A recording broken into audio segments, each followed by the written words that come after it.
রাসূল ইরশাদ করেছেন, ও আমার সাহাবীরা, তোমরা কি প্রতি রাতে কোরআনের এক তৃতীয়াংশ তিলাওয়াত করতে পারো না? ফাশাক্কা যালিকা আলাইহিম, সাহাবীদের কাছে অনেক কঠিন মনে হয়েছে। তারা বললেন, আইয়ুনা ইউতিকু যালিকা ইয়া রাসূলুল্লাহ, ইয়া রাসূলুল্লাহ, এটা তো আমাদের জন্য অনেক কঠিন ব্যাপার। আমাদের মধ্যে কার এত বড় সক্ষমতা আছে প্রত্যেক রাতে 200 পৃষ্ঠা তেলাওয়াত করবে? তখনও সাহাবীরা বুঝেননি। আল্লাহ রাসূল সাল্লাল্লাহু আলাইহি সাল্লাম বললেন, ও আমার সাহাবীরা, তোমরা বুঝনি, এটি অত্যন্ত সহজ একটি বিষয়। আল্লাহ রাব্বুল আলামিন তোমাদের জন্য আমাদের জন্য অনেক সহজ করে দিয়েছেন। তিনি বলেন, আল্লাহুল ওয়াহিদুস সামাদ, সুলুসুল কোরআন, সূরাতুল ইখলাস কোরআনের 1/3 সমান মর্যাদা রাখে। সূরা ইখলাস পড়লে, কোরআনের 1/3 তেলাওয়াত করলে যে পরিমাণ সওয়াব, যে পরিমাণ রিওয়ার্ড, সেই পরিমাণ রিওয়ার্ড, সেই পরিমাণ সওয়াব আল্লাহ তাআলা লিখে দিবেন। কেন এত সওয়াব? এটাও তো আমাদের জানা দরকার আছে নাকি? জানা দরকার আছে না? এই কথাটাও আমরা হাদিস থেকে সরাসরি জানবো। একেবারে সহিহ মুসলিমের হাদিস, বুখারী শরীফের হাদিস। কোনো অস্পষ্টতা নেই, কোনো গাল গল্প নয়, সম্পূর্ণ পিয়ারা নবী সাল্লাল্লাহু আলাইহি ওয়াসাল্লামের জবান থেকে এই কথা এসেছে। আল্লাহ পাক বলেছেন, ওমা ইয়ানতিকু আনিল হাওয়া, হে মানুষেরা, আমার নবী কিন্তু নিজের খেয়াল খুশিতে কোনো কথা বলেন না। তিনি আমার কাছ থেকে ওহী হিসেবে যা পান সেটাই তিনি তোমাদের সাথে শেয়ার করেন। এবং আল্লাহ তাআলা বলে দিয়েছেন, যদি সে আমার পক্ষ থেকে, তার পক্ষ থেকে কোনো কথা আমার নামে চালিয়ে দিত, তাহলে আমি তার ধমনী টেনে ধরতাম, ডান হাত চেপে ধরতাম এবং তার শ্বাস নালী কেটে দিতাম। তোমরা কেউ তাকে রক্ষা করতে পারতে না। লা আখাযনা মিনহু বিল ইয়ামিন সুম্মা লাকাতানা মিনহু লাতিন ফামা মিনকুম মিন আহাদিন আনহু হাজিজিন। অতএব আমার নবী নিজের খেয়াল খুশিতে কোনো কথা বলে না, সব আমার কথা। যেটা তার জবান থেকে আসে সেটা হাদিস, আর আমার কথা যেটা জিবরাইলের মাধ্যমে সরাসরি আসে কোরআন, সেটা হচ্ছে কোরআন। যেটা আল্লাহর ভাষায় নবী বলেন সেটা হচ্ছে সরাসরি কোরআন, আর আল্লাহর কথায় নবীর ভাষায় যেটা ব্যক্ত করেন সেটা হচ্ছে কি? হাদিস। কিন্তু সবই আল্লাহর পক্ষ থেকে, মন গড়া কোনো কথা নয়, জাস্টিফাই করেন। আর হাদিস এমন জিনিস, এটা কোনো ইতিহাস নয়, এটা কোনো হিস্টোরি নয় যে একজন হিস্টোরিয়ান বর্ণনা করেছে আর আমরা সেটা বিশ্বাস করে নিয়েছি, এরকম নয়। আল্লাহ রাসূল যে হাদিস বলেছেন, সেই হাদিস তারপরে কে বর্ণনা করেছে, তারপরে কে, এভাবে আস্তে আস্তে আমাদের পর্যন্ত আসছে। আমি কার কাছ থেকে হাদিস শিখেছি, এরপরে উনি কার কাছ থেকে হাদিস শিখেছেন, পেয়েছেন, সব সনদ রয়েছে, সব তালিকা আছে, কোনো অস্পষ্টতা এখানে নেই। হাদিস শরীফে এসেছে, হযরত আম্মা জান আয়েশা রাদিয়াল্লাহু তাআলা আনহা বর্ণনা করেছেন, কোন এক সাহাবীকে কোন এক যুদ্ধের আমির হিসেবে, প্রধান হিসেবে প্রেরণ করা হয়েছে। তিনি সেখানে যুদ্ধের শেষে নামাজ পড়াতেন। তিনি নামাজ পড়াতেন, নামাজের মধ্যে আমরা যেভাবে সূরা ফাতিহা পড়ি, এরপর অন্য যে কোনো কিরাত আমাদের জন্য সহজ হয় আমরা পড়ি, এটাই তো, এভাবে তো আমরা পড়ি, তাই না? সূরা ফাতিহা পড়ি, এরপর যে কোনো কিরাত সূরা আমাদের জন্য সহজ হয় পারি আমরা পড়ি। কিন্তু সেই সাহাবী সূরা ফাতিহা পড়ার পরে, কিরাত পড়ার পরে আবার এক্সট্রা তিনি সূরা ইখলাস তেলাওয়াত করতেন প্রত্যেক রাকাতে। সাহাবীদের কাছে বিষয়টি ব্যতিক্রম মনে হয়েছে। সফর থেকে এসে তারা আল্লাহ রাসূল সাল্লাল্লাহু আলাইহি ওয়াসাল্লামের কাছে বিষয়টি উত্থাপন করলেন, ইয়া রাসূলুল্লাহ, উনি তো আমাদেরকে এভাবে নামাজ পড়িয়েছেন, উনি আমাদের প্রধান, ওনাকে আমির বানাইছেন, আমিরের কথা তো মানা ওয়াজিব, না মানলে গুনাহ হয়, উনি আমাদেরকে এভাবে নামাজ পড়িয়েছেন। তো আল্লাহ রাসূল সাল্লাল্লাহু আলাইহি ওয়াসাল্লাম সূক্ষ্মদর্শী ছিলেন।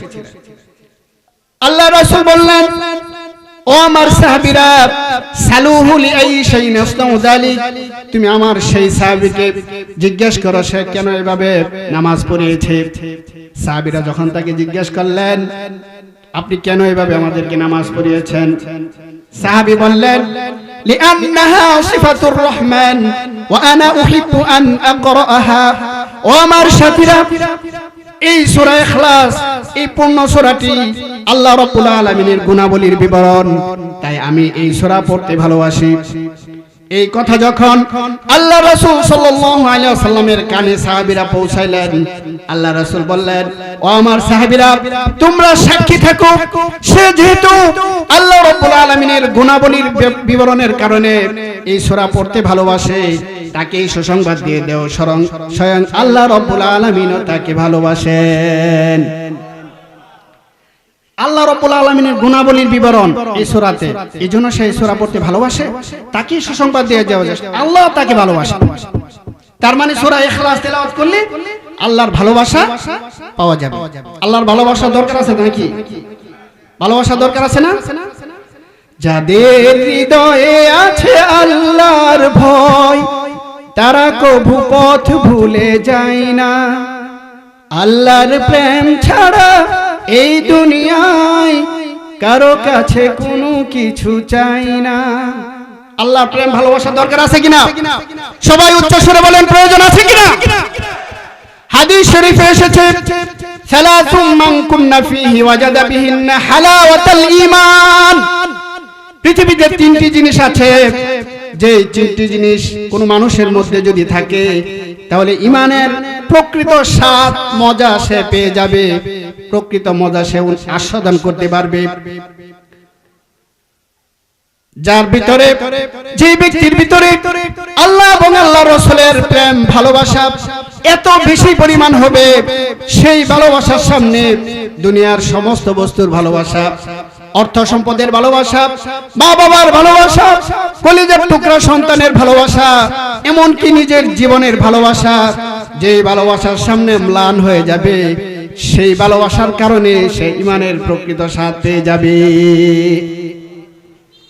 আল্লাহকে কিভাবে ভালোবাসতে হয় এই পৃথিবীতে, এই নজির পৃথিবীতে আছে।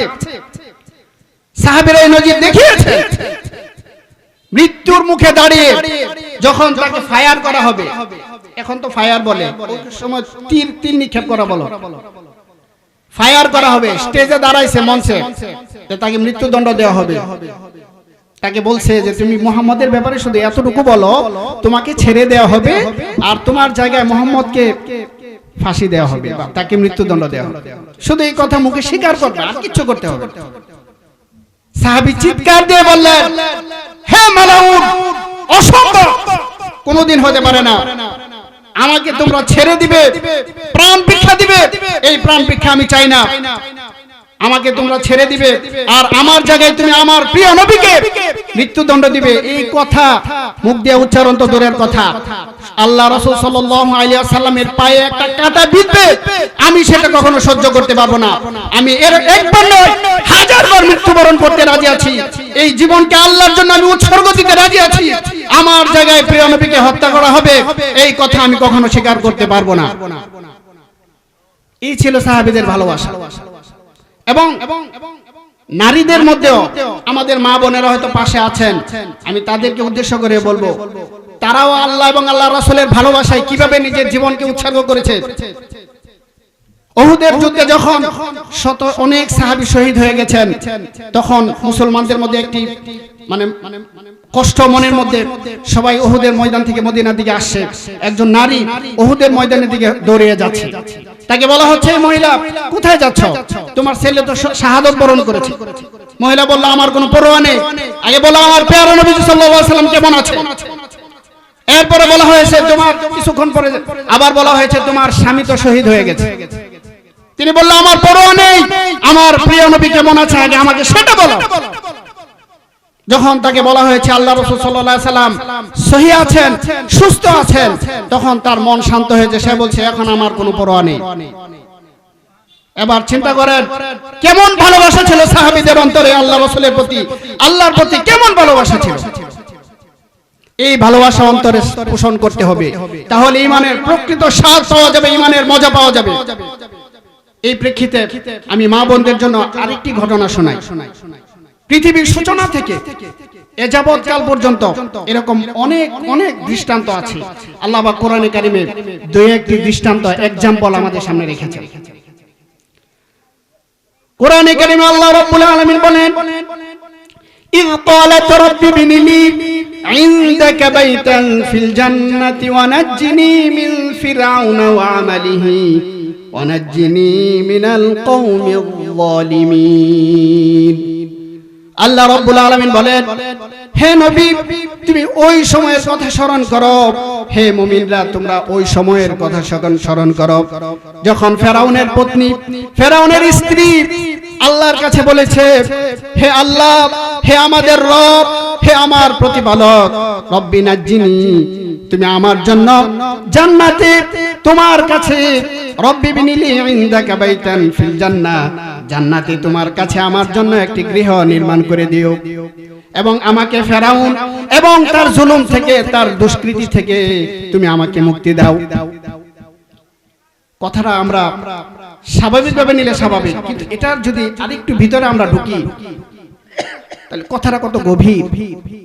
এই আসিয়া কে ছিলেন? তিনি কি কোনো সাধারণ নারী ছিলেন?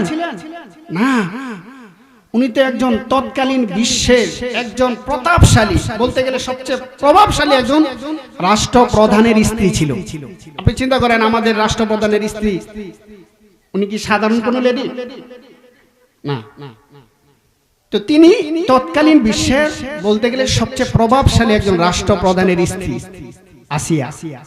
মা বোনরা একটু খেয়াল করে শুনেন, নারীরা কি করেছে আল্লাহর জন্য। আল্লাহ পাক সেই দৃষ্টান্ত আমাদের সামনে রেখেছেন। তিনি যখন তার স্বামীকে বাদ দিয়ে, স্বামীর মতাদর্শকে বাদ দিয়ে, স্বামীর ধর্মকে বাদ দিয়ে আল্লাহ রাব্বুল আলামিনকে গ্রহণ করে নিলেন, আল্লাহর রাসূলকে গ্রহণ করে নিলেন, আল্লাহ এবং আল্লাহর রাসূলের ভালোবাসাকে মুখে স্থান দিলেন, আল্লাহ এবং আল্লাহর রাসূলের ভালোবাসায় মগ্ন হলেন। তখন তার স্বামী ফেরাউন, সে তার স্ত্রী আসিয়াকে গ্রেফতার করলো এবং তাকে হাত পাও বেঁধে, ঐতিহাসিকরা বলেন তার হাতে পেরেক লাগিয়ে দিয়েছে, তার কাটা মেরে দিয়েছে। আমরা কাঠের মধ্যে লোহা মারি না, এইভাবে নাকি তার কাটা ঢুকে, এবং পাথরের চাপা দিয়ে তাকে হত্যা করেছে। তিনি মৃত্যুর সামনে দাঁড়িয়ে মৃত্যুকে নিশ্চিত জেনেও তিনি আল্লাহকে গ্রহণ করলেন, আল্লাহর ভালোবাসায় মগ্ন হয়ে গেলেন, আল্লাহর রাসূলের ভালোবাসায় মগ্ন হয়ে গেলেন। তার স্বামীকে তিনি ছুঁড়ে মারলেন, স্বামীর মতাদর্শকে তিনি ছুঁড়ে মারলেন, স্বামীর ধর্মকে তিনি ছুঁড়ে মারলেন। তিনি এক আল্লাহ রাব্বুল আলামিনের ভালোবাসায় মগ্ন হয়ে গেলেন। এটা তো একেবারে চিরসত্য কথা, চিরসত্য কথা। আপনার বাদশা দ্বিতীয় রামসিস, যাকে আমরা ফেরাউন নামে চিনি, ফেরাউন কিন্তু কোনো নাম নয়, এটা একটা উপাধি। সিংহাসনে যারা বসতো তাদেরকে ফেরাউন বলা হতো। দ্বিতীয় রামসিস মিশরের সেই প্রাচীন কালের এই বাদশা। আর মিশর হচ্ছে প্রাচীন সভ্যতার দেশ। এখনো সেই যুগের অনেক প্রত্নতত্ত্ব এখনো আছে, সেই যুগের প্রত্নতত্ত্ব এখনো মিশরে আছে, সংরক্ষিত আছে। স্বয়ং ফেরাউনের লাশই আল্লাহ তাআলা সংরক্ষণ করে রেখে দিয়েছে। আল্লাহ রাব্বুল আলামিন বলেন, আল ইয়াউমা নুনাজ্জিকা বিবাদানিকা লিতাকুনা লিমান খালফাকা আয়া।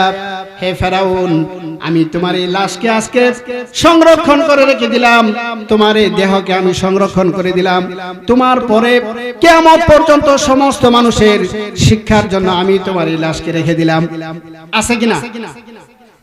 এই লাশ গবেষণা করে অনেক বড় বড় ব্যক্তিরা মুসলমান হয়ে গেছে, জানেন? আল্লাহ পাক কিভাবে নিদর্শন রেখে দিয়েছেন। সেই ফ্রান্সের বিজ্ঞানী ডক্টর মরিস বুকাইলির কথা আপনারা শুনেছেন? আমি ওনার লেখা একটা বই পড়ার চেষ্টা করতেছি, এখনো পুরোপুরি পড়তে পারি নাই, কোরআন এন্ড বাইবেল এন্ড সায়েন্স। বইটি আমি পড়বো, এখনো পড়তে পারি নাই। তো সেখানে ডক্টর মরিস বুকাইলির কথা, তিনি ফেরাউনের লাশ নিয়ে গবেষণা করেছেন। গবেষণা করে দেখলেন কোরআনের যে বর্ণনা, সেই বর্ণনার সাথে হুবহু মিলে যাচ্ছে। অবাক হয়ে গেলেন, কিভাবে সম্ভব? সেই ৩৫০০ বছর, ফেরাউনের ঘটনা হচ্ছে খ্রিস্টপূর্ব আপনার কমপক্ষে ১২০০ বছর আগে, খ্রিস্টপূর্ব ১২০০ বছর, এখন ২০২১, তাইলে মনে করেন প্রায় ৩৫০০ বছর। ৩৫০০ বছর আগে লাশ এখনো আছে পৃথিবীতে, পচে না, গলে না, এবং সেটাকে শিক্ষণীয় হিসেবে রেখে দিয়েছেন। এবং এটাকে গবেষণা করে ফ্রান্সের বড় বিজ্ঞানী ডক্টর মরিস বুকাইলি সেই ইসলাম গ্রহণ করেছেন। বুঝতে পেরেছেন কোরআন কি জিনিস? তো সূরা ইখলাসের কথা আমি বলতেছিলাম যে সূরা ইখলাসের মধ্যে আল্লাহ রাব্বুল আলামিনের গুণাবলীর বিবরণ আছে। কি আছে? আল্লাহ পাক বলেছেন, কুল হুয়াল্লাহু আহাদ, হে নবী আপনি বিশ্ববাসীকে বলে দিন, জানিয়ে দেন, তিনি অর্থাৎ আল্লাহ রাব্বুল আলামিন এক একক, তার কোনো শরীক নেই, তার কোনো অংশীদারিত্ব নেই, তার কোনো দ্বিতীয় নেই, তার কোনো কিছুই নেই, তিনি এক একক। এই একত্ববাদের বিশ্বাসটা এটা আমাদের জন্য কতটুকু জরুরি? একত্ববাদের বাহিরে কোনো চিন্তা করা যাবে? ইসলামের প্রথম বক্তব্য কি? লা ইলাহা ইল্লাল্লাহ, আল্লাহ ছাড়া কোনো মাবুদ নেই, কোনো উপাস্য নেই। এটা হচ্ছে ইসলামের প্রথম বক্তব্য। এটা মুখে স্বীকার করতে হবে, অন্তরে বিশ্বাস করতে হবে। আল্লাহ রাব্বুল আলামিন সূরা ইখলাসে এভাবে বলে দিয়েছে। তো একত্ববাদের বিশ্বাসটা কেন এত জরুরি? এটা ইসলামের প্রথম বক্তব্য। এটাকে কেউ যদি কোনো সন্দেহ পোষণ করে, কেউ যদি বলে আমার তো একটু সন্দেহ লাগতেছে, আল্লাহ এক না, মনে আরো হইতে পারে, তার ঈমান থাকবে না। থাকবে? আল্লাহ রাব্বুল আলামিন মানুষকে যুক্তি দিয়ে বুঝিয়েছেন। তিনি কোরআনে বলেছেন, লাউ কানা ফীহিমা আলিহাতুন ইল্লাল্লাহু লাফাসাদাতা ফাসুবহানাল্লাহি রাব্বিল আরশি আম্মা ইয়াসিফুন।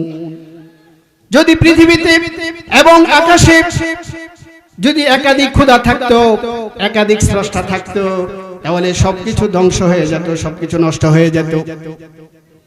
আল্লাহ পাক এটা বুঝিয়েছেন যুক্তি দিয়ে। কেন? এটা সম্ভব না, যৌক্তিকভাবে সম্ভব না। আপনি চিন্তা করেন, একটা দেশের রাষ্ট্রপ্রধান কি দুজন থাকে? থাকে না, একজনই। রাষ্ট্রপ্রধান যদি কথার কথা যদি প্রধানমন্ত্রী শাসিত হয়, যেমন আমাদের দেশ প্রধানমন্ত্রী শাসিত, প্রধানমন্ত্রী হলো রাষ্ট্রের প্রধান। এখন দুইজন যদি কয় আমিও প্রধানমন্ত্রী, আরেকজন যদি কয় আমিও প্রধানমন্ত্রী, ফাইট হবে কিনা? ফাইট হবে কিনা? ডিভাইড হবে কিনা? মারামারি হবে কিনা? হবে, স্বাভাবিক। তো আল্লাহ পাক বলেছেন, পৃথিবীতে যদি আকাশে যদি পৃথিবীতে যদি একাধিক স্রষ্টা থাকতো, খোদা থাকতো, তাহলে সব কিছু ধ্বংস হয়ে যেত। এটা সম্ভব না।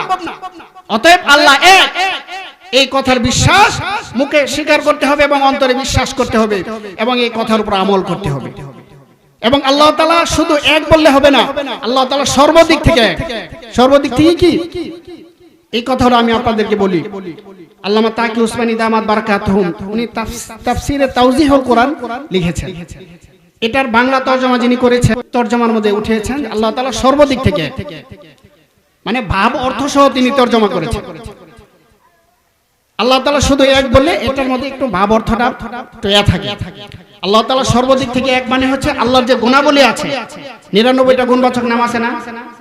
আছে কিনা বলেন সবাই? আপনাদের মুখস্থ আছে? কারো মুখস্থ আছে? যদি কারো মুখস্থ থাকে আমাকে শোনাতে পারেন, আমি এখন এই মুহূর্তে 500 টাকা থেকে পুরস্কৃত করব। আর এই ঘোষণা শুধু আজকের জন্য না, এই পুরো বছর সামনে যখন যে মুখস্থ করে আমাকে শোনাতে পারবেন, আমি নগদ ইনশাআল্লাহ তাকে 500 টাকা পুরস্কৃত করব। আরো পুরস্কার দিব, শুধু এটা প্রাথমিক পুরস্কার ঘোষণা। আল্লাহর এই 99টা নামের সাথে আমাদের সম্পর্ক হতে হবে। এই 99টা নাম পড়ে যদি আপনি দোয়া করেন, তাহলে এই দোয়া আল্লাহ তাআলার কাছে কবুল হয়ে যায়। বুঝতে পেরেছেন? আমি আজকে এই মঞ্চে সবার সামনে ঘোষণা দিয়ে গেলাম, আজকে হোক, 5 মাস পরে হোক, 6 মাস পরে হোক, 1 বছর পরে হোক, যখনই আমাকে শোনাবেন আমি নগদ 500 টাকা দিব। এরপর আরো অনেক কিছু পুরস্কার তার জন্য আমি ব্যবস্থা করার চেষ্টা করব। আলহামদুলিল্লাহ, আপনারা শুনেছেন আমার প্রতিষ্ঠিত একটা ফাউন্ডেশন আছে, আর রহমান ফাউন্ডেশন। অনেক সদস্য আছে। এই ফাউন্ডেশনের পক্ষ থেকে আমরা চেষ্টা করি এই ধরনের কাজে মানুষকে উৎসাহিত করার জন্য, উদ্বুদ্ধ করার জন্য। আল্লাহর 99টি নাম, আশারে মুবাশশারা, জান্নাতে সুসংবাদ প্রাপ্ত 10 জন সাহাবীর নাম, ইসলামের 4 খলিফার নাম, এগুলি কিন্তু আমাদের মুসলিম সন্তানরা জানে না। জানে না? আপনি জিজ্ঞেস করেন যে আশারে মুবাশশারা, জান্নাতের সুসংবাদ প্রাপ্ত 10 জন সাহাবীর নাম বলো, বলতে পারবে না। আমাদের ছেলেরা পারবে না। আবার যদি তাকে জিজ্ঞেস করো 10 জন প্লেয়ারের নাম বলো, ফুটবল প্লেয়ার, ক্রিকেটের প্লেয়ারের নাম বলো, দেখবা সুন্দরভাবে বলে দেবে।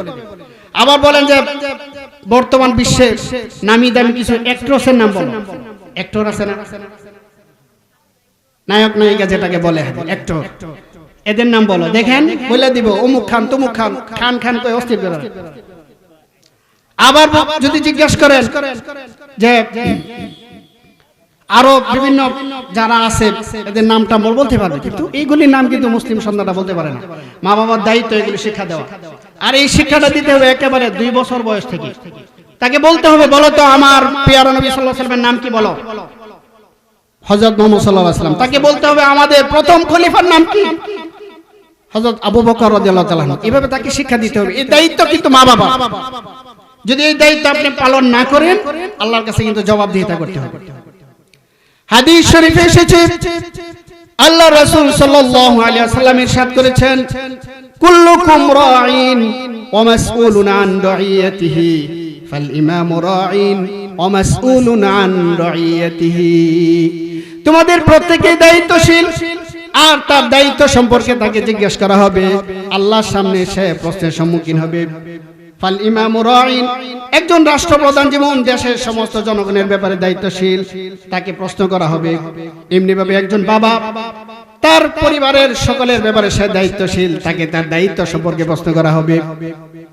মাকে তার দায়িত্ব সম্পর্কে প্রশ্ন করা হবে যে তোমার সন্তানদের ব্যাপারে তুমি কি দায়িত্ব পালন করেছো। বাবাকে প্রশ্ন করা হবে তোমার সন্তানদের ব্যাপারে তুমি কি দায়িত্ব পালন করেছো। তাকে কি তুমি আমার মহব্বত ভালোবাসার কথা শিক্ষা দিয়েছো, আমার রাসূলের ভালোবাসা শিক্ষা দিয়েছো। আর এই ভালোবাসা শিক্ষা দিতে হবে একেবারে সেই বাল্যকাল থেকে, শৈশব থেকে তাকে এই ধাঁচে এই ঈমানি চেতনা থেকে গড়ে তুলতে হবে। মনে রাখবেন, এই কাজে যদি কোনো মা বাবা অবহেলা করেন, আল্লাহর কাছে তাকে জবাব দিতে হবে, অবশ্যই জবাবদিহিতা করতে হবে। কারণ এই সন্তান হচ্ছে আল্লাহর পক্ষ থেকে দেওয়া আমানত। এই সন্তানকে আমি আপনার কাছে জোর করে আনছি? হ্যাঁ, আল্লাহ পাক কি আল্লাহর কাছে জোর করে আনছি? আনি নাই, আল্লাহ পাক দিয়েছেন। আল্লাহ রাব্বুল আলামিন কোরআনে বলেছেন, ইয়াহাবু লিমান ইয়াশাউ ইনাসা ওয়া ইয়াহাবু লিমান ইয়াশাউ যুকুর। তিনি মানুষকে যা ইচ্ছা করেন তাই দিতে পারেন।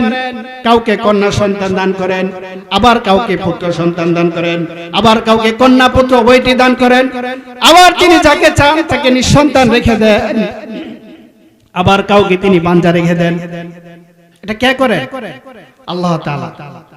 সন্তান দেন আল্লাহ তাআলা, আল্লাহর দেওয়ার মালিক আল্লাহ। মানুষের এখানে কোনো ক্ষমতা নেই। মানুষের যদি ক্ষমতা থাকতো তাহলে মানুষ আরো অনেক কিছু করতে পারত। মানুষের এখানে কোনো সক্ষমতা নেই, স্বয়ং আল্লাহর হাতে সবকিছু। এখন দুঃখজনক হলো যখন কারো সন্তান না হয়, যায় কোথায়? অনেকেই কিন্তু যায়। আমি কাউকে ক্রিটিসাইজ করার জন্য বলতেছি না, আমি একটা বাস্তবতা তুলে ধরছি। আপনারা যদি মনে চায় আমল করবেন, মনে না চাইলে আমল করবেন না, কিন্তু আমি একটা বাস্তবতা আপনাদের সামনে তুলে ধরছি। অনেক মা বোন আছে, অনেক বাবারা আছে, সন্তান হয় না, শেষে মাজারে যা, এ খাজা বাবা মেরে মতলব কো পুরা কর দে। হে খাজা বাবা, তুমি আমার মতলব, তুমি আমার আশা আকাঙ্ক্ষা পূরণ করে দাও, আমাকে সন্তান দাও, আমাকে অর্থ দাও, রিজিক দাও। এটা কি শিরক কিনা বলেন? আমি যে বলেছি আল্লাহ সর্বদিক থেকে এক, তার মধ্যে এটা আছে কিনা? সন্তানের মালিক কে? আল্লাহ। রিজিকের মালিক কে? আল্লাহ। এখন যদি কেউ বাবার কাছে গিয়ে সন্তান চায় তাহলে শিরক হবে কিনা? শিরক হচ্ছে রেড লাইন। শিরক কি? Red line. এটা যদি কেউ অতিক্রম করে তার আর রেহাই হবে না। আল্লাহ রাব্বুল আলামিন বলেছেন, ইন্নাল্লাহা লা ইয়াগফিরু আন ইউশরাকা বিহি ওয়া ইয়াগফিরু মা দুনা যালিকা লিমান ইয়াশা। আল্লাহ রাব্বুল আলামিন তার সাথে শরীক করাকে তিনি কখনো ক্ষমা করবেন না। এছাড়া তিনি যেই গুনাহ যাকে চান তাকে ক্ষমা করে দিতে পারেন, কিন্তু শিরককে তিনি কোনোদিন ক্ষমা করবেন না। ইন্নাল্লাহা লা ইয়াগফিরু, একেবারে তাগিদ দিয়ে বলেছে, কখনো ক্ষমা হবে। এটা হচ্ছে রেড লাইন, এটাকে অতিক্রম করা যাবে। এখন যদি কেউ শিরক করে মারা যায়, তওবা না করে, শিরক করার পরে সে তওবা করে নাই, মারা যায়, তাহলে কি হবে? চিরকালের জন্য জাহান্নাম। কোথায়? জাহান্নাম। আল্লাহ রাব্বুল আলামিন বলেছেন, কুল্লামা নাদিজাত জুলুদুহুম বাদদালনাহুম জুলুদান গায়রাহা লিয়াযুকুল আযাব। যখনই জাহান্নামীদের চামড়া পুড়ে যাবে আগুনের তীব্রতায়, জাহান্নামের শাস্তির তীব্রতায়, যখন তার চামড়া পুড়ে ছাই হয়ে যাবে, আল্লাহ রাব্বুল আলামিন আবার তাকে নতুন করে চামড়া পরিয়ে দিবেন, যেন শাস্তির তীব্রতা অনুভব করতে পারে। এটা কার কথা? আল্লাহর কথা। লা ইয়ামুতু ফিহা ওয়ালা ইয়াহইয়া, জাহান্নামে মরবেও না বাঁচবেও না, এমন একটা জীবন সে পাবে, সে মরবে না আর বেঁচে যে থাকবে। বেঁচে থাকা, এটাকে বেঁচে থাকা বলে না। আমরা অনেক সময় বলি না, যখন অনেক কষ্টে থাকি, অর্থ অভাব অনটন থাকলে, অনেক কষ্ট থাকলে কি কই, আরে ভাই কইস না, কোন রকম আছে আরে বাচ্চা, মরার মতো বলি না। কোরআনে আল্লাহ তাআলা বলেছেন লা ইয়ামুতু ফিহা ওয়ালা ইয়াহইয়া, সে মরবেও না বাঁচবেও না, প্রাণ থাকবে, কিন্তু এই বাঁচাকে বাঁচা বলে না। একটা মানুষ যখন সব সময় জাহান্নামের আগুন খালি পুড়তেই থাকে, তাহলে তার আর বাঁচা কি? মরার জন্য সে তামান্না করবে, কিন্তু আল্লাহ তাআলা মৃত্যুকে সেদিন শেষ করে দিয়েছেন। জান্নাত জাহান্নামীদের মাঝখানে মৃত্যু নামক যে বস্তু আছে, সেটাকে ডেকে এনে বলেছেন ইয়া আহলাল জান্নাতি লা মাউতা ওয়া ইয়া আহলান নারি লা মাউতা, হে জান্নাতবাসীরা, এই যে মৃত্যু দেখো, মৃত্যুর একটা রূপ দেওয়া হবে, রূপ দিয়ে মানুষের সামনে এনে তাকে জবাই করে দেওয়া হবে। এই যে দেখো, মৃত্যু নামক যে একটা বস্তু ছিল, এটা শেষ, আর মৃত্যু বলতে কিছু নাই। জাহান্নামীরা চিরকাল জাহান্নামে থাকবে, আবার জান্নাতীরা চিরকাল জান্নাতে থাকবে চিরসুখে। এই কথা আল্লাহ তাআলা কোরআনে বলেছে। এর প্রেক্ষিতে একটা ঘটনা আমি আপনাদেরকে শোনাই। আমি কিন্তু তেমন ঘটনা আপনাদেরকে বলতেছি না, শুধু কোরআনের সাথে কানেক্টেড অনেক সম্পর্ক, এবং এটা সাম্প্রতিককালের ঘটনা, এই 2000 সনের পরের ঘটনা। একজন ব্রিটিশ নাগরিক, তার নাম হচ্ছে ড্যারেন মায়েট। নাম কি? ড্যারেন মায়েট, খ্রিস্টান। তো এই ব্রিটিশ নাগরিক ড্যারেন মায়েট এবং তার মা দুজনেই মুসলিম মালিকানাধীন একটা কাপড়ের দোকানে জব করত, চাকরি করত। তো স্বাভাবিক, এই দোকানের মালিক ছিল দুই ভাই বোন। যখন এই দোকানের মালিক, পুরুষ মহিলা ভাই বোন, যেই তাকে সামনে পায় সেই তাকে দাওয়াত দেয়, বলে যে ড্যারেন মায়েট, তুমি মুসলমান হয়ে যাও, ইসলাম গ্রহণ করো। তো সে বেশি একটা পাত্তা দেয় না, সে চিন্তা করতেছে যে, মানে সে বুঝতেছে না, পাত্তা দিচ্ছে না, সে খ্রিস্টান। তো বলতে বলতে এক পর্যায়ে দোকানের যে মালিক, যে বোন, সে বলতেছে, একদিন বলতেছে যে ড্যারেন মায়েট, মুসলমান হয়ে যাও। তো একদিন ড্যারেন মায়েট বারবার বললে বিরক্ত হয় না, বলতেছে বিরক্ত হয়ে যায়, আচ্ছা কদি, যদি মুসলমান না হয় তাহলে সমস্যা কি? তো দোকানের যে মালিক, সে বলতেছে মুসলিম না হলে কিন্তু তোমাকে জাহান্নামে যেতে হবে। তো সে বলতেছে জাহান্নামে গেলাম, একবার পুরো শেষ হয়ে গেলাম, শেষ আর কি? তখন সে বলতেছে না ড্যারেন মায়ের, তোমার চামড়া পুড়ে গেলে আবার নতুন করে আল্লাহ তাআলা নতুন করে তোমার শরীরে চামড়া পরিয়ে দিবেন, চামড়া আবার নতুন করে পরায় দিবেন। তো সে কথা শুনছে, শোনার পরে সে আর তেমন কিছু বলে নাই, উত্তর দেয় নাই, কিন্তু সে একটু ইসলাম নিয়ে একটু রিসার্চ শুরু করে দিয়েছে, কোরআন নিয়ে রিসার্চ শুরু করে, কোরআন পড়া শুরু করে দিয়েছে। তো কোরআন পড়তে পড়তে এক পর্যায়ে তার সামনে এই যে কোরআনের এই আয়াত, কুল্লামা নাদিজাত জুলুদুহুম, যখনই জাহান্নামীদের চামড়া পড়ে যাবে, ছাই হয়ে যাবে, আবার নতুন করে আল্লাহ পাক তাকে চামড়া পরিয়ে দিবেন, যেন জাহান্নামের শাস্তির তীব্রতা সে অনুভব করতে পারে। এই আয়াত সে পড়ছে, পড়ার পরে সে বলতেছে যে আমাকে যে মালিকের বোন যে আমাকে উত্তর দিয়েছিল জাহান্নামীদের চামড়া পড়ে গেলে আবার নতুন করে চামড়া পরায় দিবে, এটা তো সে নিজের পক্ষ থেকে দেয়নি, এটা কোরআন থেকে সে জবাব দিয়েছে। তখন তার মনের মধ্যে গভীর রেখাপাত করছে, এবং সে যেহেতু তারা শিক্ষিত, পশ্চিমা দেশ, 99% লোকে শিক্ষিত, ওখানে শিক্ষার হার যদি আপনি দেখেন, গুগলে সার্চ দিলে বা বিভিন্ন দিলে দেখবেন 99%, প্রায় 100% শিক্ষিত মানুষ। তখন আবার একটা তথ্য আবিষ্কার করছে বিজ্ঞানীরা, সেটা কি? বিজ্ঞানীরা আবিষ্কার করছে যে মানুষের ব্যথার উৎস হলো চামড়া। মানুষের ব্যথার উৎস কি? চামড়া হলো ব্যথার উৎস। আর কোরআনে কারিমে আসছে চামড়া পুড়ে গেলে আবার চামড়া দেওয়া হবে, যেন শাস্তির তীব্রতা সে অনুভব করতে পারে, শাস্তির যন্ত্রণা সে যেন বুক করতে পারে, এই জন্য আবার নতুন করে তাকে চামড়া পরায় দেওয়া হবে। এখন চিন্তা করেন, মালিকের বোন যে জবাব দিয়েছিল সেটা কোরআন থেকে, আর কোরআনে সে যা পড়েছে সেটা একেবারে সায়েন্টিফিক তত্ত্বের সাথে মিলে গেছে। তখন তার হৃদয়ে গভীর রেখাপাত, সে গভীরভাবে প্রভাবিত হয়েছে এবং সে মানসিকভাবে সে মুসলমান হয়ে গেছে। সে বিশ্বাস করেছে যে এটা আসলে মানুষের রচিত কোনো গ্রন্থ নয়, এটা একমাত্র সেই ঐশী বাণী, পৃথিবীর আকাশ জাহানের স্রষ্টা তিনি এই কালাম নাজিল করেছেন, এটা মানুষের পক্ষ থেকে বানোয়াট কোনো কালাম হতে পারে। তো সে ইসলাম নিয়ে আরো রিসার্চ করতেছে। তো যেহেতু পশ্চিমা বিশ্বের পরিবেশ আর আমাদের এখানকার পরিবেশ এক না, অনেক ডিফারেন্স, মানুষের মেন্টাল কতই অনেক পার্থক্য আছে। আপনি দেখবেন পশ্চিমা বিশ্বের মিডিয়াগুলো নিয়ন্ত্রণ করে ইহুদিরা, আর ইহুদিরা এমন নেতিবাচক তথ্য প্রচার করে ইসলামের ব্যাপারে, মুসলমানদের ব্যাপারে, যে ওখানকার মানুষ এগুলি শুনতে শুনতে তাদের মেন্টালিটি এমন হয়ে গেছে যে ইসলাম মানেই হচ্ছে, মুসলিমরাই হচ্ছে টেররিস্ট, আর ইসলাম মানেই হচ্ছে টেররিজম। কথা বুঝেন না? আপনি দেখবেন আমাদের দেশের মিডিয়ার সংবাদ আর আমাদের পার্শ্ববর্তী দেশের মিডিয়ার সংবাদগুলো শুনবেন, তাতে বুঝতে পারবেন কত ডিফারেন্স। বুঝতে পারছেন? তো পশ্চিমা বিশ্বে ইহুদিরা প্রচারণা চালায় যে ইসলাম হচ্ছে একটি টেররিজম মতবাদ, সন্ত্রাসী মতবাদ, মুসলিমরা হচ্ছে টেররিস্ট, সন্ত্রাস। বুঝেন না? হিটলার যদিও মুসলিম না, লাখ লাখ ইহুদি মারছে, হাজার হাজার মানুষ মারছে না? হিটলার কি মুসলমান? তারপরও ইহুদি ধর্ম কিনা টেররিজম না, মানে খ্রিস্ট ধর্ম টেররিজম না, খ্রিস্টানরা টেররিস্ট না।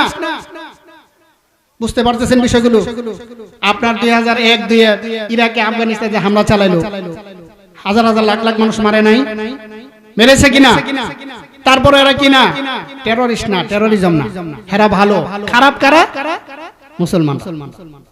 যাই হোক, তো সে এক পর্যায়ে কোরআনের এই আয়াত পড়ে দেখেন, সে ইসলামের বিরুদ্ধে কথা শুনতে শুনতে অভ্যস্ত।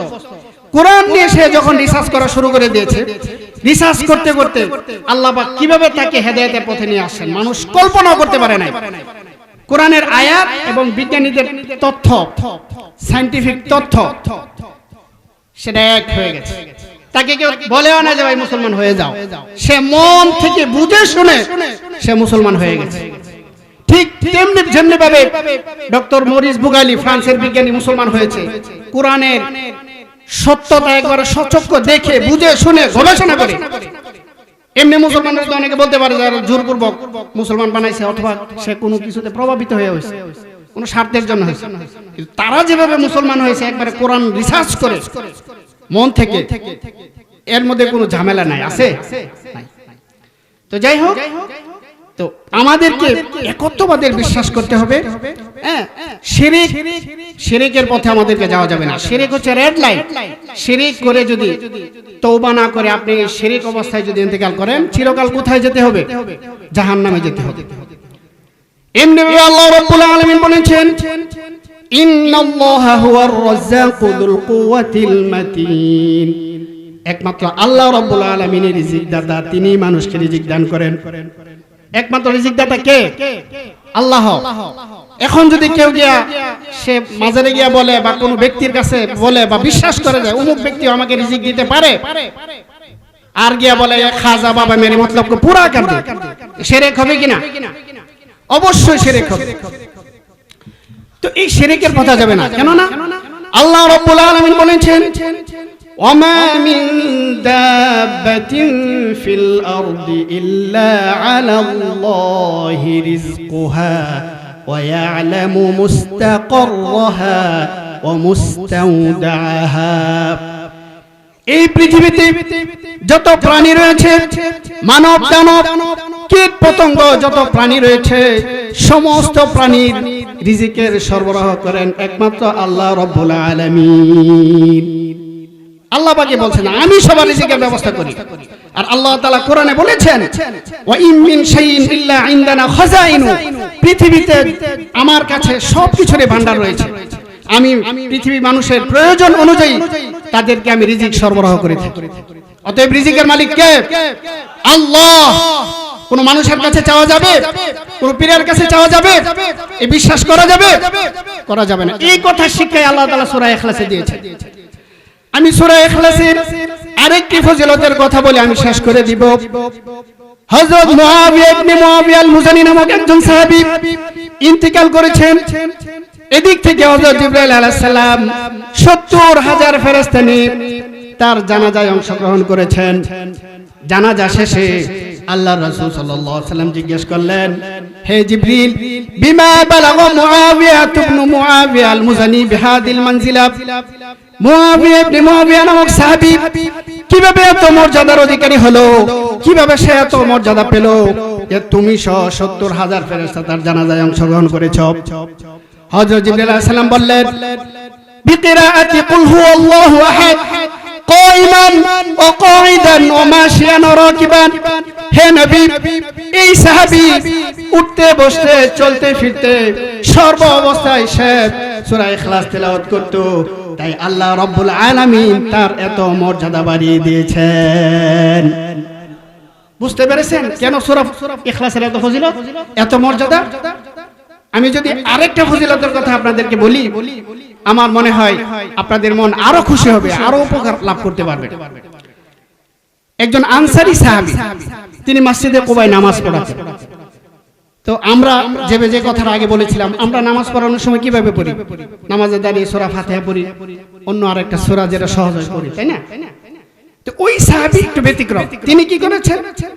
ওই দুই সূরার মাঝখানে এক্সট্রা আবার সূরা ইখলাস তিনি তেলাওয়াত করেন।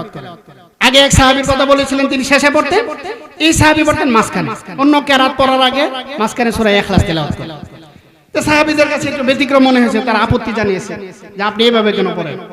আপনি সূরা ইখলাসকে যথেষ্ট মনে করেন না? সূরা ইখলাসও পড়েন, আবার আরেকটা কিরাত পড়েন। সাহাবী বললেন, ও আমার সাথীরা, তোমরা যদি চাও আমি নামাজ পড়াবো, আর আমি নামাজ পড়ালে এভাবে নামাজ পড়াবো, আর যদি তোমরা না চাও আমি নামাজ পড়ো না, আমি নামাজ পড়ানি ছেড়ে দিব। যেহেতু উনি একজন গণ্যমান্য সাহাবী ছিলেন, তিনি এভাবে নামাজ পড়াতে লাগলেন। কিছুকাল পরে আল্লাহর রাসূল সাল্লাল্লাহু আলাইহি ওয়াসাল্লাম মসজিদে কুবায় আগমন করলেন।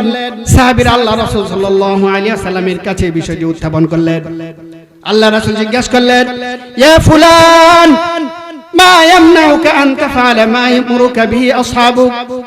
হে লোক, তোমার সাথীরা তোমাকে যে কথা বলেছে সেই কথা মানতে তোমার সমস্যা কি? আর প্রত্যেক রাকাতে তুমি কেন আবশ্যিকভাবে সূরা ইখলাস তিলাওয়াত করো? এবার শুনুন সাহাবী কি উত্তর দিয়েছে। সাহাবী বললেন, ইয়া রাসূলুল্লাহ ইন্নী উহিব্বুহা, আমি সূরা ইখলাস তিলাওয়াত করতে ভালোবাসি, তাই আমি বেশি বেশি করে এই সূরা তিলাওয়াত করি। এবার শুনুন আল্লাহর রাসূল কি বলেছেন। আল্লাহর রাসূল বলেছেন, ও আমার সাহাবী, তুমি যেহেতু সূরা ইখলাস তেলাওয়াত করতে ভালোবাসো, সূরা ইখলাসের প্রতি তোমার এত মুহাব্বত ভালোবাসা, তুমি জেনে রাখো হুব্বাকা ইয়াহা আদখালাকাল জান্নাহ। সূরা ইখলাসের প্রতি তোমার এই ভালোবাসা, এই মুহাব্বত তোমাকে জান্নাতে নিয়ে যাবে।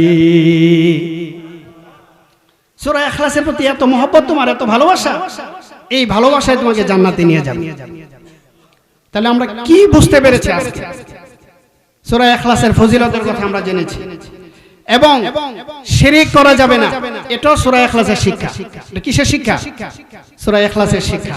শিরকের মধ্যে কোন কোন শিরক বেশি হয়? আমরা কম বেশি সবাই আল্লাহকে এক বলে বিশ্বাস করি না? এক বলে বিশ্বাস করি যারা মুসলমান, কিন্তু প্রবলেমটা হচ্ছে ওই জায়গায়।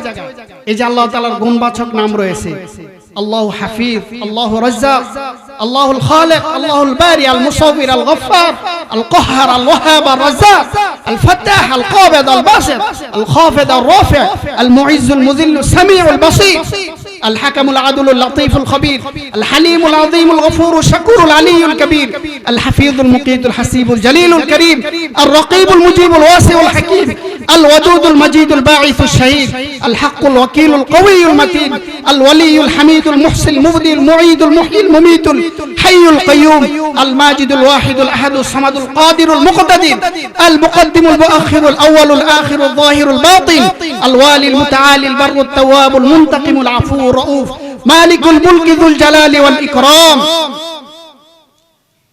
আরো অনেক নাম আছে, আমি যতটুকু পেরেছি বলেছি, আপনাদের সাথে বলেছি। তার মধ্যে একটি নাম হচ্ছে আল হাফিজ, আল্লাহ তাআলা হেফাজতকারী।